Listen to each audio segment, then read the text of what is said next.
Israel और Hamas के बीच जंग को पूरे 1 साल हो चुके हैं। हमास के हमले ने इजराइल को हिलाकर रख दिया था। हमास के भीषण हमलों का इजराइल ने जिस तरीके से पलटवार किया, वह अब क्षेत्रीय संघर्ष में बदल गया है। हालात इतने बेकाबू हो गए हैं कि जंग के 7 मोर्चे तक खुल गए हैं। हमास के अलावा लेबनान का हिजबुल्लाह भी अब पूरी तरीके से युद्ध में कूद चुका है। वहीं ईरान के हमलों के बाद युद्ध एक विकराल रूप लेता हुआ नजर आ रहा है, क्योंकि इजराइल के संभावित पलटवार को लेकर ईरान ने कहा है कि अगर इजराइल ने जवाबी कार्रवाई की तो इसके गंभीर परिणाम होंगे।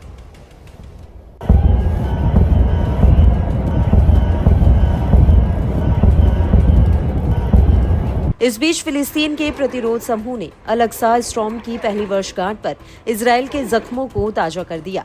हमास ने इजराइल पर कहर बरपाती मिसाइलों से जोरदार हमला करके नेतन्याहू समेत पूरे इजराइल को सकते में डाल दिया।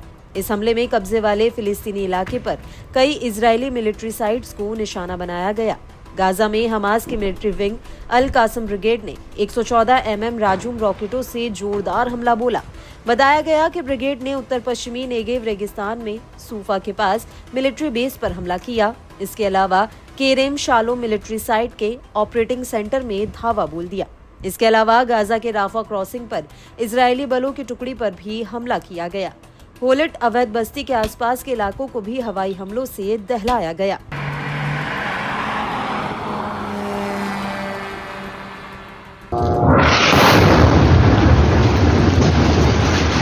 ब्रिगेड ने अल-अक्सा स्टॉर्म की सराहना करते हुए बयान भी जारी किया है, जिसे इस्लामिक जिहाद प्रतिरोध आंदोलन की मिलिट्री विंग अल कुद्स ब्रिगेड के लड़ाकों के साथ मिलकर अंजाम दिया गया था। फिलिस्तीनियों के खिलाफ इजराइल के तेज होते हमलों के जवाब में किए गए इस ऑपरेशन में लड़ाकों ने कब्जे वाले इलाकों पर धावा बोला। 7 अक्टूबर 2023 को हमास ने इजरायली सीमा लांघ कर जबरदस्त हमला किया था, जिसमें करीब 1200 इजरायली मारे गए थे, जिनमें ज्यादातर आम नागरिक थे। गाजा के आसपास इजरायली सैन्य ठिकानों और अवैध बस्तियों पर कब्जा जमाने का दावा भी किया गया। इस दौरान 240 से ज्यादा इजरायलियों को बंदी बना लिया गया था। इस ऑपरेशन के बाद इजराइल ने गाजा में जमकर उत्पात मचाते हुए लगभग पूरा गाजा तबाह कर दिया।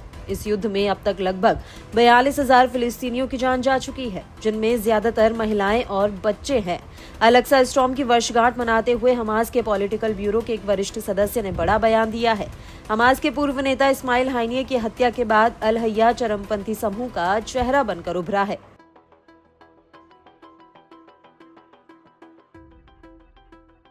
खलील अल हरैया ने कहा, इस ऑपरेशन ने पहले ही इजरायली की कथित सैन्य श्रेष्ठता को चकनाचूर कर दिया है। इजराइल अपनी सेना से अपने मकसद को हासिल करने में सक्षम नहीं है और ना ही होगा। प्रतिरोध सेनानी अपने मिशन में दृढ़ हैं। हमारा उद्देश्य साफ है। हम अपनी भूमि की मुक्ति, स्वतंत्र फिलिस्तीन की स्थापना और शरणार्थियों की वापसी चाहते हैं।